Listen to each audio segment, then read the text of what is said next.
Cuando pensamos en cruz, o cuando vemos la palabra cruz, o pensamos en la imagen de la cruz, nos vienen los sentimientos más nobles o los sentimientos más nobles y sublimes que podamos ver. Me refiero a ver la bondad, nos viene a la mente amor, nos vienen algunas situaciones que tienen que ver con bondad. Mas sin embargo, no fue así en los tiempos de Jesucristo, ni en los tiempos en que predicó el apóstol Pablo. En 1 Corintios capítulo 1, en el versículo 18, el apóstol Pablo dice lo siguiente: porque la palabra o el mensaje de la cruz, si lo pueden traducir mejor, porque el mensaje de la cruz es locura a los que se pierden, pero a los que se salvan, esto es, a nosotros, es poder de Dios. El mensaje o la predicación de la cruz, dice el apóstol Pablo, es una locura. Y si pudiéramos traducir mejor la palabra, sería tontería. Y déjenme explicarles por qué. Cuando nosotros vemos ahorita cruz, nos viene el sentimiento más noble, no así en los tiempos de Jesús, ni en los tiempos de Pablo. Cuando alguien hablaba de cruz, prácticamente o literalmente era una palabra ofensiva, era una palabra de desprecio, era una palabra cruel. Así que no solo no era impronunciable, sino cuando alguien trataba de hablar de alguna manera con cierta bondad de la cruz, era rechazado. Por eso el apóstol Pablo en este pasaje dice que el mensaje de la cruz es una locura. Por allí hay algunos grabados en algunas cárceles que se han encontrado del primer siglo, donde eran arrestados los cristianos y los soldados se entretenían raspando o haciendo dibujos en la pared, burlándose de los cristianos y de la nueva fe que tenían los cristianos. Uno de ellos se encuentra y ha sido muy famoso, que en una de esas cárceles está una cruz literalmente con un hombre crucificado, pero con la cara de un asno. Y es que los romanos se burlaban de los cristianos que creían en alguien que por su propia voluntad había decidido ir a la cruz del Calvario. Y prácticamente era una forma de decir, es que su Dios es un Dios burro, es un Dios tonto. Como es que de voluntad Él había preferido ir a aquella cruz. Hoy nosotros encontramos cruces y hasta en un momento dado hay quienes pueden hacer, en cierto sentido, atribuirle cierto poder, cierto fetichismo a la cruz. Pero en los tiempos de Jesús no era así, era ofensivo. Porque quien moría en la cruz, en una cruz, eran las personas más viles, así literalmente, más despreciadas. Había otras formas de castigar a los delincuentes, encarcelándolos, golpeándolos, aún quitándoles la cabeza, pero el morir en una cruz era despreciable para la persona, era humillante. Porque al morir en una cruz lo colgaban desnudo, era un gran espectáculo. La gente se reunía para burlarse de él y decirle, mereces eso y más. Además de todo eso, la familia del que había muerto en una cruz quedaba estigmatizada de por vida. No era nada agradable que alguien pudiera decir, es que a mi papá, a mi mamá, lo mataron o murió en una cruz. Era humillante. Era lo peor que pudiera alguien recibir como una herencia. Algunos tenían que cambiar de pueblo o irse lejos, porque donde la gente veía al familiar que había sido crucificado, lo humillaban y a veces hasta le apedreaban. Así que cuando alguien hablaba de la cruz, era humillante, era despreciable. Imagínense por favor por un momento cuando el apóstol Pablo llegaba a las plazas y cuando escuchaban el mensaje de la cruz, la gente se daba vuelta. Porque era humillante, era algo así como decir una grosería. Imaginen, y despreciable. Imagínense que el apóstol Pablo llegara a una plaza y empezara a predicar y decir: hoy yo quiero traerles el mensaje más grande que ser humano haya podido escuchar. Ese mensaje es de un hombre que murió en la cruz. Cuando oían eso, daban media vuelta y se iban, porque decían: es despreciable. ¿Cómo puedes hacer de algo vil algo sublime? Y se daban vuelta. Por eso dice Pablo: es locura a los que se pierden. Es loco. Es como si yo en esta mañana, yo quisiera decirles: voy a predicarles hoy el mensaje más grande que ustedes hayan escuchado. El mensaje de la silla eléctrica. Ustedes saldrían: ¿qué de bondad hay en eso? ¿Es cruel? ¿Va contra los derechos humanos? No se puede escuchar esto. ¿Qué de bondad hay ver a un hombre sentado en una silla eléctrica y después que tú me digas que ese es el mensaje más grande? Pero hay algo que yo quiero llevarles a la escritura. ¿Qué es lo que pasó? ¿Y cuál es precisamente el mensaje del evangelio? Jesús no vino para hacernos sentir bien. A veces como iglesias o las iglesias hemos confundido tratando de predicar un mensaje light o un mensaje bondadoso, un mensaje psicológico en donde Dios ayuda a las personas a salir de sus problemas, de sus traumas, a ser mejores, a hacer esto. Puede ser, pero eso no es el mensaje de la cruz. El mensaje del evangelio tiene que ver con algo más poderoso. Y no se trata que como cristianos Dios quiere que nosotros estemos cómodos y hacernos sentir bien. Allí usted puede entender lo siguiente: por qué Jesús dijo que mejor es entrar al reino de los cielos cojo, ciego, manco, paralítico, que entrar al infierno completo. Porque en realidad Dios no está buscando que hacernos sentir bien. Si usted va a una iglesia o usted viene a este lugar porque se siente bien, pues, le felicito, pero eso no es el mensaje de la cruz. El mensaje tiene que ver con poder de Dios y con salvación. En Romanos capítulo 1, en el versículo 16, el apóstol Pablo dice: porque no me avergüenzo del evangelio, porque es poder de Dios para salvación a todo aquel que cree. El evangelio es poder de Dios. Y ese evangelio, que es poder de Dios, tiene su base en un acontecimiento que en estos días nosotros lo recordamos en representaciones, lo recordamos en películas, lo recordamos a lo mejor con alguna idea de Semana Santa. Pero ese mensaje de poder de Dios, del evangelio, que es para salvación, no para hacernos sentir bien, sino para salvación. Ahora, la pregunta es: ¿para salvación de qué? Porque usted se preguntará: bueno, sí, ¿para salvación de qué? ¿Por qué? ¿Dónde? Yo estoy bien. Tengo un buen trabajo, tengo estabilidad. A lo mejor tengo problemas, como decía Grecia. Me identifico con alguna situación y en ese momento yo quiero venir y decirle a Dios: Señor, sana mi corazón, restáuralo, regrésalo a su normalidad. Pero Dios va más allá de eso. Y lo que Dios quiere es meternos al reino de los cielos y darnos salvación. Ahora, quiero que vaya conmigo al evangelio de Mateo, por favor. Y aquí yo quiero meditar un momento con usted en un acontecimiento interesante. Mateo capítulo 27.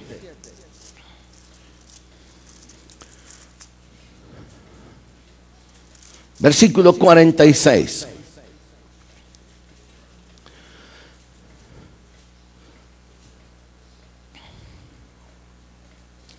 Vayamos a la última hora que pasó Jesús sobre la tierra aquí.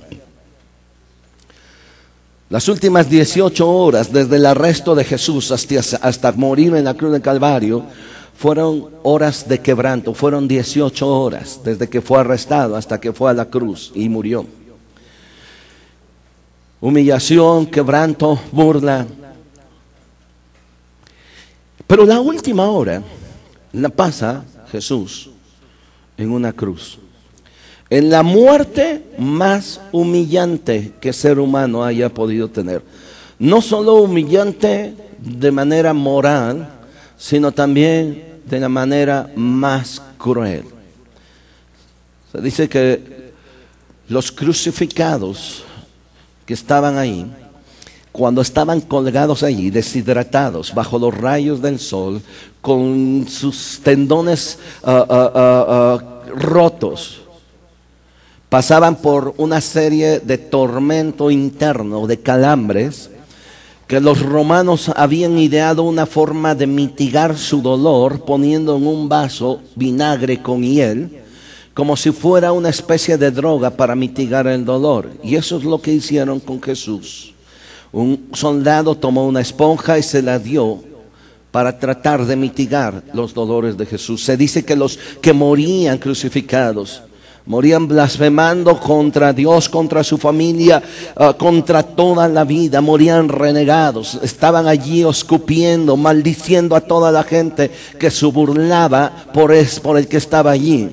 Era, aunque se oiga mal, pero era un gran espectáculo sangriento, la gente burlándose y él también maldiciendo a cada uno de ellos, escupiéndoles, los de abajo hacia arriba y el de arriba hacia abajo. Pero quiero que piense que en esas 3 últimas horas, de 12 a 3, la primera cosa que Jesús exclamó fue una palabra: perdón. Y cuando Él dijo, perdónalos porque no saben lo que hacen, en realidad los seres humanos sí sabemos lo que hacemos. Usted y yo no podemos decir es que no sabía lo que hacía. Usted y yo sí sabemos cuando le fallamos a Dios. Usted y yo sí sabemos cuando estamos haciendo algo malo. Usted sí sabemos cuando nuestra vida no es recta delante de Dios. Usted y yo sí sabemos cuando las cosas que hacemos detrás de nuestra recámara no son cosas que agradan a Dios. Y sin embargo ahí la primera palabra que Jesús usó y habló, en vez de maldecir a todos los que estaban allá abajo, porque Él podría haberlo hecho. Piense por favor, la gente que estaba allí abajo, ¿cuántos de ellos Jesús les había ayudado? ¿A cuántos de ellos había sanado? ¿A cuántos de ellos había alimentado? ¿Recordarán a los 5,000 que alimentó? ¿A los otros 4,000? ¿Dónde estaban? A lo mejor estaban allí algunos, pero ahora las cosas habían cambiado y burlándose de Él. ¿Dónde estaban los 10 leprosos? A lo mejor estaban allí, pero ahora las cosas habían cambiado. O estaban callados o estaban burlándose de Él. ¿Dónde estaba Bartimeo el ciego? ¿Dónde estaba el hijo de la mujer que había sido liberada por un demonio? ¿Dónde estaban? Jesús estaba solo. Y Él pudo haber movido la cabeza y haber dicho: Señor, estos son unos ingratos, no vale la pena de estar clavado aquí. Y sin embargo Jesús dijo: perdónalos. Ahora, lo último que Él expresa, quiero que vean el versículo 46. Cerca de la hora novena, es decir, las 3 de la tarde, Jesús clamó a gran voz diciendo: Elí, Elí, lama sabactani. Esto es: Dios mío, ¿por qué me has desamparado? La soledad más grande que el hombre pueda tener no es la soledad de familia o de gente. Jesús estaba prácticamente ahí solo, pero no se estaba quejando de eso. Sus 12 discípulos le habían dicho: yo estaré contigo. ¿Dónde estaban los 12? ¿Dónde estaba Pedro, el que le había dicho: si estos te dejan, yo estoy contigo? ¿Dónde estaba Mateo? ¿Dónde estaba Marcos? ¿Dónde estaban los demás? Uno de ellos le había entregado y vendido por piezas de plata. Pero eso no se quejó Jesús. Los únicos que estaban allí, que la Biblia registra, es que estaba allá abajo su madre, María, y Juan, su discípulo amado. ¿Pero qué podían hacer 2? ¿Qué podía hacer un joven y una mujer anciana? Nada. Estaban quebrantados. Pero el quebranto más grande de Jesús, cuando estaba en la cruz, no fue: Dios, me siento solo, todos me abandonaron. El quebranto más grande de Jesús es: me siento solo de ti. ¿Por qué me has desamparado, Dios? La Biblia nos enseña que en el momento en que murió Jesús, Todos nuestros pecados estaban cargados sobre él. Isaías capítulo 53 dice: mas el herido fue por nuestras rebeliones. No se halló maldad en él, mas el herido fue por nuestras rebeliones, molido, y literalmente molido, así es. Le golpearon. Si usted lee Mateo 27, fue golpeado con puños, su rostro estaba desfigurado. Le pusieron una corona de espinas y estaba sangrando. Estaba en aquella cruz. Y la soledad más grande que él tuvo es: Dios mío, me siento solo de ti. ¿Y todo por qué? El castigo de nuestra paz fue sobre él, y por su llaga fuimos nosotros curados. Nuestras rebeliones llevaron a Jesús a la cruz del Calvario. Y estando allí, experimentando esa soledad que Jesús habló, él sigue diciendo en el versículo 45. Algunos de los que estaban ellos desde allí decían, al oírlo: a Elías llama a este.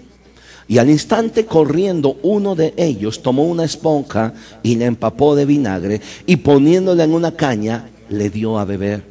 Pero otros decían: deja, veamos si viene Elías a librarle. Mas Jesús, habiendo otra vez clamado a gran voz, entregó el espíritu, es decir, murió.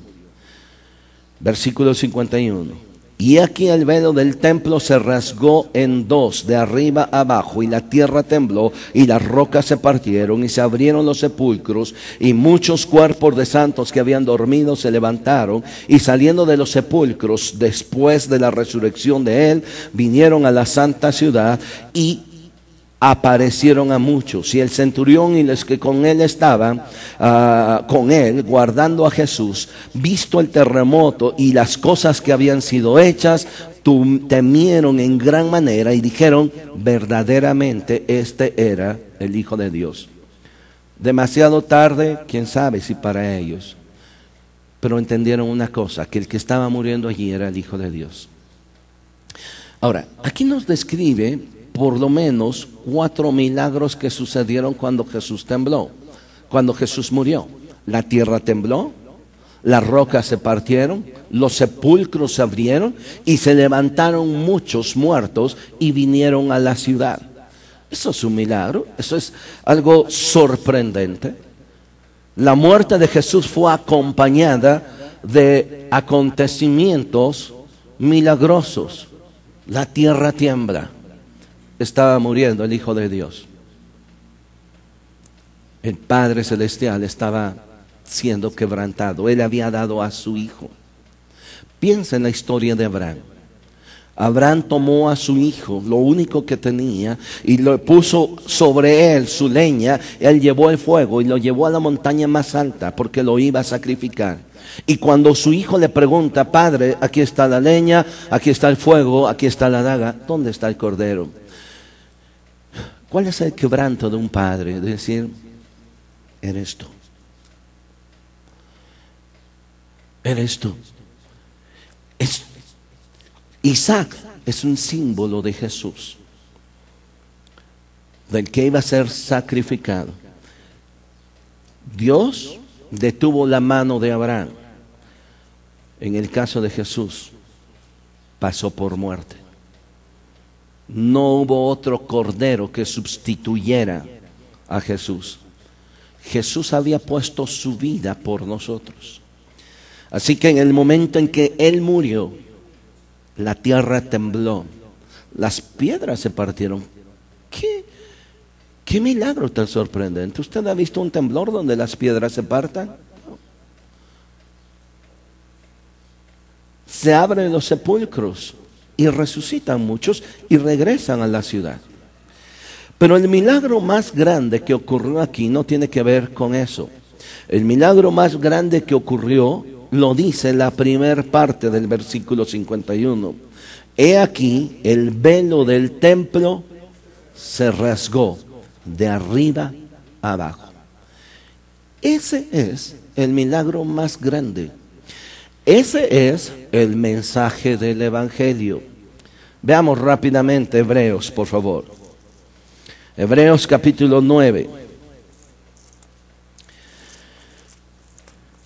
El escritor de Hebreos describe solo una sección del templo o del tabernáculo anterior. Y en esta sección que él describe nada más el lugar santo y el lugar santísimo. En los tiempos de Jesús la vida religiosa giraba en torno al templo. La gente que iba a hacer sacrificios y que iba a adorar y que iba a cantar, lo tenía que ir y llevar al templo. Y el templo estaba dividido en 3 secciones. Esas 3 secciones eran el atrio, el lugar santo y el lugar santísimo. Imagine por favor, por ejemplo, lo siguiente. El atrio es todo lo que es el anexo, la parte exterior de allí.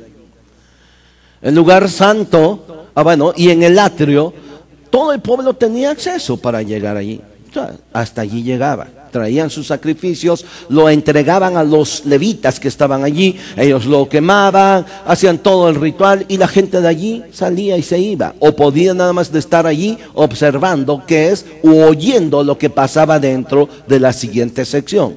La siguiente sección es algo así como este cuarto, este auditorio. Estaba dividido en 2 partes. De la mitad hacia atrás estaba el lugar santo. En ese lugar habían algunos enseres, había una mesita con unos panes, también había también un candelabro, unas lámparas, pero nada más. Y de la mitad hacia acá lo dividía una cortina tan fuerte que Flavio Josefo, historiador judío, él decía que la cortina que estaba en el templo de Herodes era aproximadamente de 18 metros de alto y de un grosor de 10 centímetros. La Biblia nos enseña que parte de esas cortinas, de ese grosor, era con lino trenzado. Así que era sumamente fuerte, pesado y fuerte.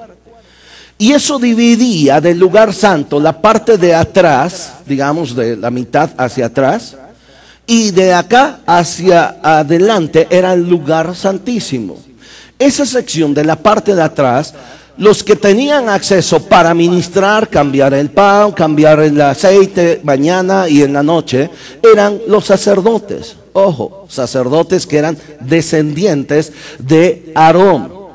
Aarón era hermano de Moisés. Y Aarón y toda su familia eran encargados de ministrar las cosas sagradas, especialmente esa parte. Y de la mitad hacia adentro estaba la siguiente sección, el lugar santísimo. Y lo dividía precisamente esa cortina tan ancha y tan alta. Pero en esa sección, en esa segunda sección, no entraban los sacerdotes, sino entraba solamente una persona, el sumo sacerdote o el máximo pontífice o el máximo sacerdote de la religión judía. Y lo hacía una vez cada año, especialmente en la Pascua.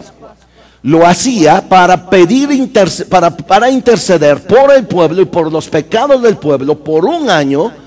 Y tomaban un cordero, lo sacrificaban, derramaban sangre, el sumo sacerdote entraba y después de entrar tomaba la sangre y la rociaba dentro. En ese lugar el sumo sacerdote era el único que tenía acceso. Solo había dentro el arca del pacto. El arca del pacto simbolizaba la presencia de Dios. Así que nos enseña algo muy interesante, que el pueblo no tenía acceso a la presencia de Dios, sino a través de un sumo sacerdote. El pueblo solamente podía ver, observar y oír lo que pasaba, pero nadie más sabía de lo que pasaba adentro. Los sacerdotes se quedaban hasta la mitad. El sumo sacerdote era el que entraba. Él tenía que purificarse cuando llegaba el día de la Pascua. Él tenía que hacer una purificación muy exhaustiva de sí mismo. Dice la Biblia, ahorita lo vamos a leer rápidamente, él sacrificaba el cordero por los pecados de sí y los pecados de la nación. Si él no estaba bien limpio, él moría allí adentro. el sacrificio no era aceptado. ¿Y cómo lo sacaban? Bueno, sencillo. Había una túnica, en esa túnica tenían unas borditas donde había unas campanitas. Y entonces la gente solo oía. Si oía el ruido era que el sacerdote estaba vivo. Pero si de repente oían ya bailamos, porque ya murió. Y ya no oían las campanitas. ¿Cómo lo sacaban si nadie más podía entrar? Los sacerdotes que quedaban en la parte de atrás del lugar santo le habían amarrado al sumo sacerdote, le amarraban una cuerda de tal manera que la jalaban. Así que si estaba pesadito como Miguel, les costaba un trabajo. Y así lo sacaban. Ahora, vea rápido conmigo, por favor. Espero que me aguante tantito. ¿Sí? ¿Me regala unos minutitos? Ahora, vea conmigo, por favor, Hebreos capítulo 9. Ahora bien, en el primer pacto tenía ordenanzas de culto y un santuario terrenal, porque el tabernáculo estaba dispuesto así, ya esta segunda sección. Estaba dispuesto así. La primera parte, llamada el lugar santo, estaban el candelabro y la mesa y los panes de la proposición. Tras el segundo velo, estaba la parte del tabernáculo llamada lugar santísimo, el cual tenía un incensario de oro y el arca del pacto cubierta de oro por todas partes, y en la que estaba una urna de oro que contenía el maná, la vara de Aarón que reverdeció y las tablas del pacto. Sobre ellas querubines de gloria que cubrían el propiciatorio, de los cuales cosas no se puede hablar en detalle. Así, dispuestas estas cosas en la primera parte del tabernáculo, entran los sacerdotes continuamente para cumplir oficios del culto. La primera parte, lugar santo.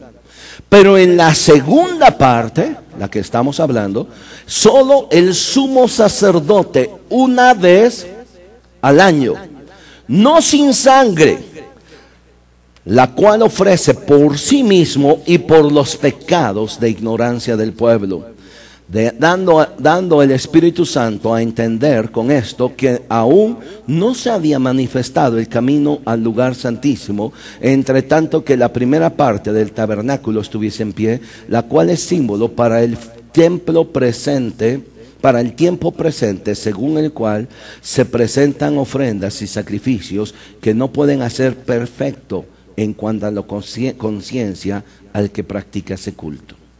El sumo sacerdote tomaba el cordero, lo degollaba, y el sumo sacerdote expresaba una palabra: consumado es. Cuando Jesús estaba en la cruz de Calvario, otra de las expresiones que dijo fue: consumado es. ¿Qué estaba consumado? El plan de redención. Estaba consumado, que a través de esa sangre que iba a ser aceptada por los pecados ofrecida por los pecados del pueblo y del mismo sacerdote, ahora en la cruz de Calvario Jesús estaba ofreciendo su vida misma y derramando su sangre para consumar el plan de salvación desde la antigüedad por nosotros.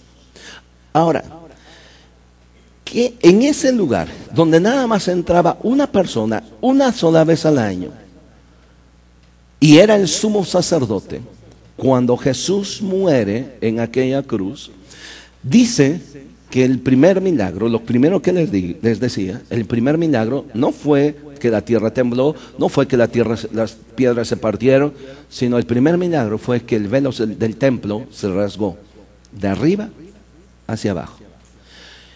¿Qué es lo que nos está trayendo esta enseñanza? Que Jesús, con su sacrificio, al expirar y al morir, estaba dando a cada uno de los que estamos aquí acceso pleno y directo a la presencia de Dios. Y no vamos a necesitar un intermediario, porque el único intermediario entre Dios y nosotros se llama Jesucristo. Jesús lo dijo en Juan capítulo 14, versículo 6. Yo soy el camino, yo soy la verdad y yo soy la vida. Ahora, ojo, dice yo soy el camino, no un camino. Tenemos nosotros una costumbre, que ni siquiera a veces sabemos de dónde. Sí, pues a fin de cuentas todas las religiones llegan a Dios. ¿Quién te dijo? O sea, es que todos los caminos llegan a Roma. Bueno, en el tiempo de los emperadores, por la grandeza y porque querían hacer que el imperio romano fuera el centro, lo que ellos hacían era calzadas, que cualquier calzada que el hombre o avenida que el ser humano quisiera tomar, les llevara directamente hacia el centro de Roma. Por eso se hizo posible, se hizo popular la frase, todos los caminos llegan a Roma. No hay pierde, tú párate aquí, empieza a caminar y ese te va a llevar a Roma. Mas no así. Jesús dijo, yo soy el camino, no un camino. Yo soy la verdad, no una verdad. La verdad no es una filosofía, no es una religión, no es una creencia, no es una iglesia. La verdad es una persona. Y esa persona es Jesús. Y yo soy la vida.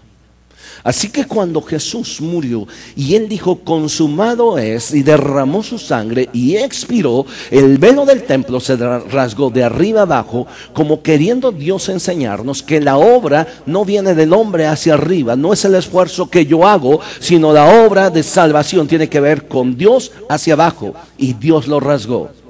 Esa cortina tan fuerte de 10 centímetros fue rasgada como un pedazo de papel. Por favor, acompáñenme nada más rápidamente en un pasaje más. En Hebreos capítulo 10. Hebreos 10, versículo 19. Así que, hermanos, teniendo libertad para entrar en el lugar santísimo, ¿por qué? Por la sangre de Jesucristo. Ahora, ¿quién era la única persona que tenía el derecho a entrar al lugar santísimo? Ahora que dice el apóstol, el escritor de Hebreos, ¿quiénes tienen libertad para entrar al lugar santísimo? Nosotros. Por eso dice, así que hermanos, no te preocupes, ahora tú tienes acceso hasta la misma presencia de Dios. La próxima vez que alguno de ustedes me diga, pastor, quiero que haga una oración por mí, porque ya que usted está más cerca de Dios, le voy a dar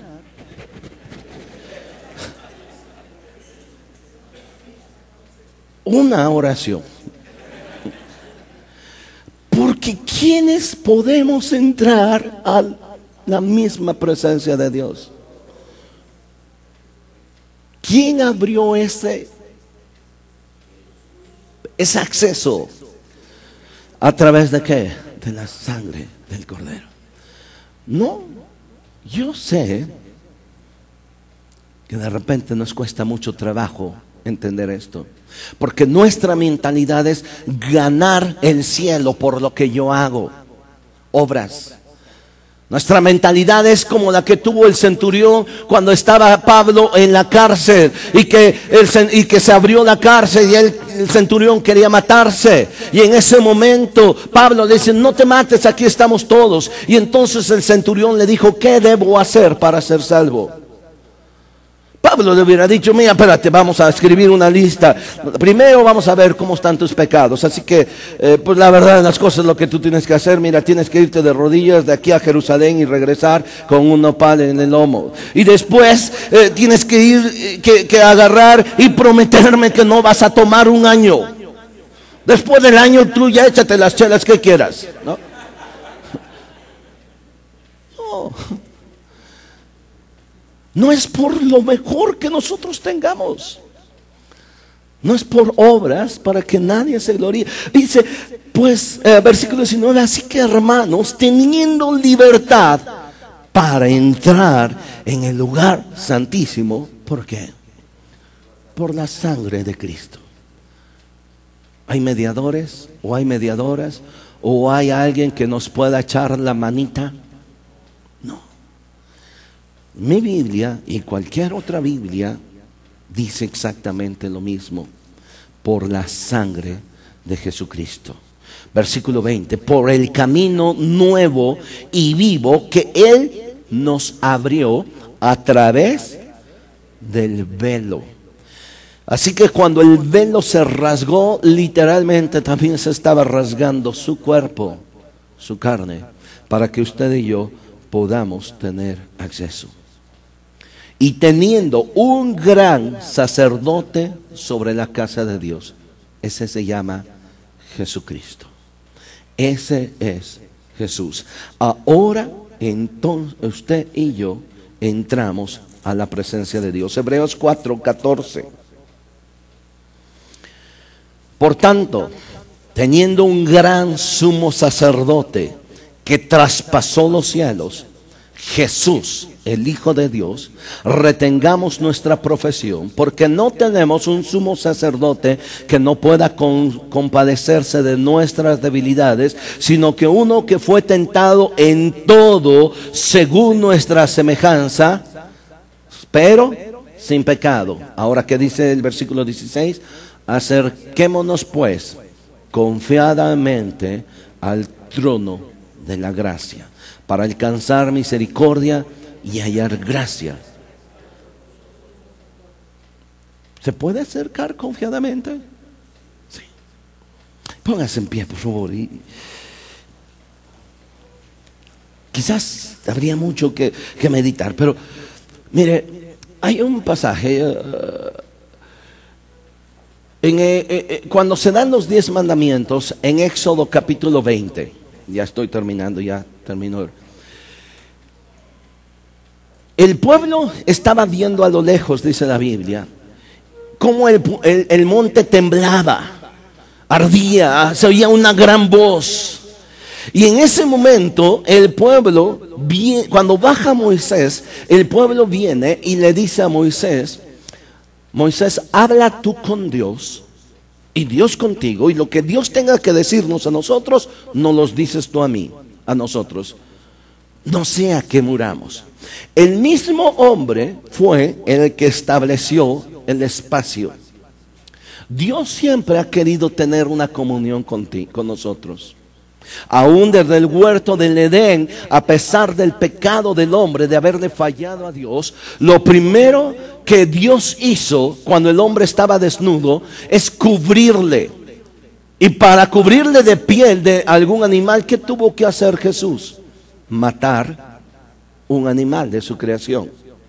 Así que desde la creación nosotros vemos siempre el intento de Dios por querer cubrir nuestros pecados, por querer acercarnos a Él, por querer tener comunión con nosotros. Pero la verdad de las cosas, nosotros somos los que nos queremos alejar de Él.